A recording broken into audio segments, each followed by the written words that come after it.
And we're talking today about a business that a lot of people look at and, kind of going into the real estate space, especially when it gets hot like it is in Atlanta. Mm-hmm. And my guest today is Jere Metcalf. Okay, so he wants me to tell y'all. You're not supposed to give away my with secrets. Sotheby's. Because I can't say Sotheby's. I said Sotheby's. It. Maybe if Actually, you say it, I can say it right I'm with after. Atlanta Fine Homes, Sotheby's International Realty. It's just way too long. So, I'm just saying. But actually, we are supposed to say all 6 words. I'm sure, there's all these rules. We are Atlanta Fine Homes, Sotheby's, which Atlanta Fine Homes is. We are actually Atlanta Fine Homes, Sotheby's International Realty is, if not one of the most, if not the most recognized company within all of Sotheby's International Realty in the United States, because we have such a great presence and great branding in Atlanta. So it's a pretty great company. And I agree. It's just a lot of words. Yeah, it is. And obviously too early for me. I've had a long time to practice. Yeah. So we have a caller on the phone who has a question. Before I go, I want to talk to you a little bit about future of real estate. So question on the phone? Hello. I couldn't stand staying away. This is Susan McMullen. Oh, Susan. Hey. Hi, Susan. Hey, y'all. I just have a question because I know Jere is very well known for creating experiences for her clients, which really sets her apart. And I wanted to find out maybe if you could tell us just one way that you create an experience for your clients, because it's such a big thing these days rather than just walking through the process. And you were talking about empathy and really compassion for them buying these homes. So what is it that you, just maybe one little secret that you have? I'll give one. It's a really good secret, but I'll give my little secret. I love that you say that, because experiences, it's all about the experience. When you look at an Apple computer and you look at other ones I won't mention, I use Apple because of the experience using Absolutely. it. I think a lot of people use me, and that's the important thing about differentiating is the experience that people have with me. And I as a real estate agent, a lot of my business is one-on-one, so I can create unique experiences for each client, cater it to their needs. But one big one, and I love business development. Business development is what I love to do. I love meeting people. I love connecting people. So I've taken that, where I talked about that passion that I have for helping people, connecting people, and I've created an experience, which is something that it's pretty automated, but it's a really special experience for my clients and even my friends and people who refer me business. And it's a lunch that I do. I put together a lunch at Capital City Club, which is anybody in Atlanta knows that country club. I have a lunch every month. It's not a formal, it's not anything. It's not even what a lot of people might call it networking. It's a friendly lunch. And I bring a group of people together, and sometimes I'll do it strategically based on somebody I want to introduce, somebody I want to get to know better, somebody whose business I want.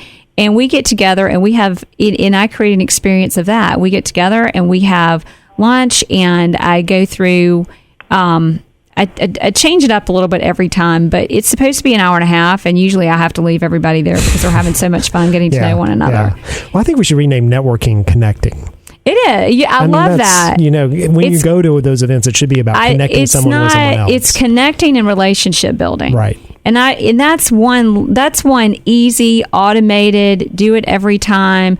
One thing we do at the lunch to really make an experience is give everybody a different question.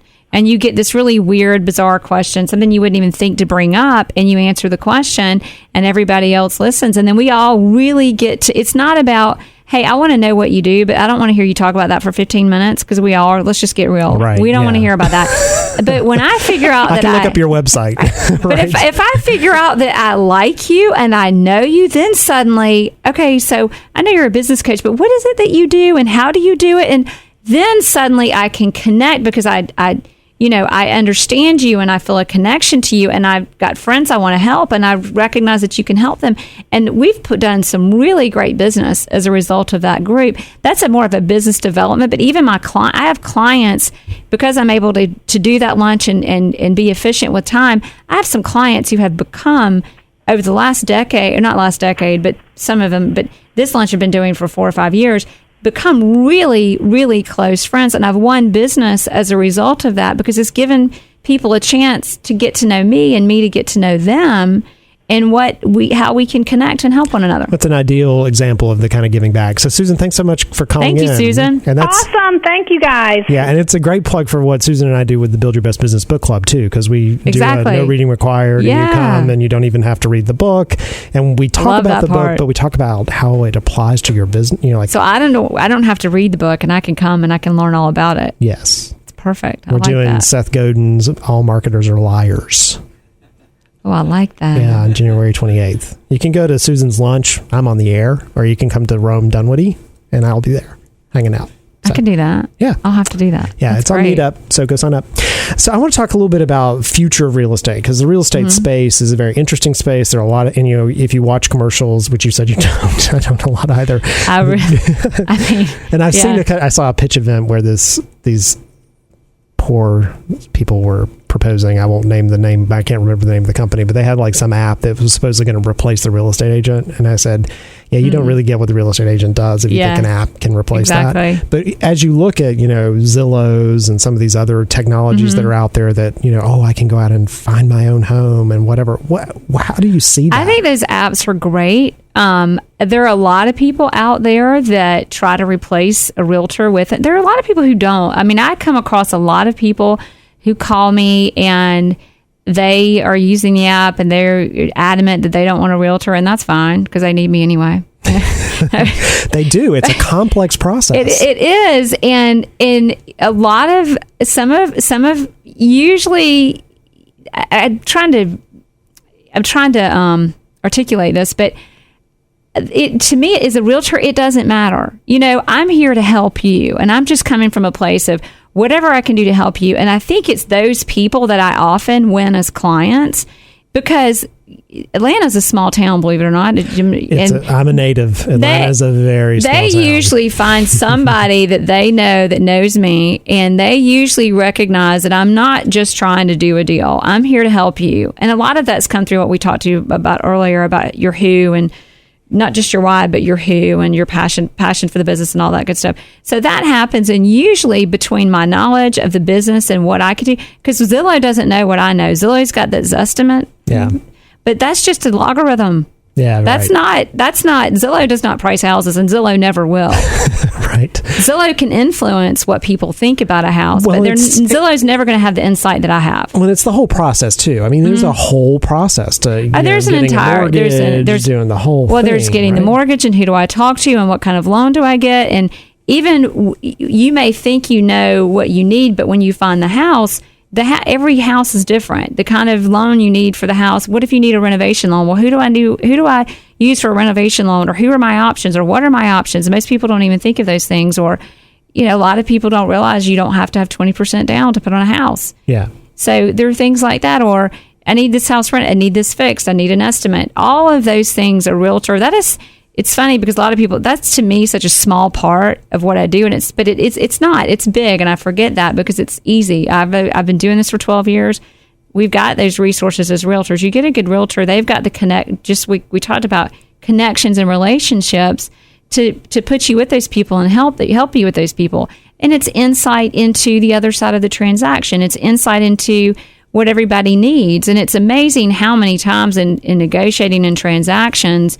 And I think everybody knows this, and we've all heard it as business people, but it's not about who wins and who loses. It's about understanding, and Zillow can't understand people. Zillow can't understand why these people are selling the house. Zillow can't do any of that and then take it and articulate it between parties to put a transaction together to make it beneficial to both people. Yeah. Zillow will never, maybe, but I can't figure that one out yet. But from a technology perspective, we talked a little bit about technology trends yesterday for 2016. Are there any technologies that you see that are that you're kind of excited about as a real estate agent? Like drones maybe or something? Okay, everybody, I didn't know who's going to ask this because there's going to be something that I'd thought of. Well, drones we're using. Yeah. We're using drones.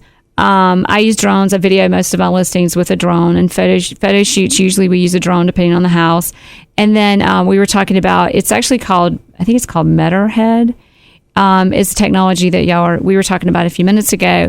And you can put cameras, I believe right now, I know for a while, Sotheby's International, Atlanta Fun Home, Sotheby's International Realty. We were the only company. We actually have, anyone can do it, but we have, as agents in the company, we have easy access to that technology and those tools. We can have someone come in the house, and it depends. For me, I might use something like that, but it's going to be it just depends on how it features the house. Sometimes it's too much. Sometimes is it like a 3D version? Yeah, Matterhead or those 3D versions. Yeah, it's a 3D floor plan, and you go and you get a photograph of every square inch of the house, and you create this big 3D kind of floor plan walkthrough of it.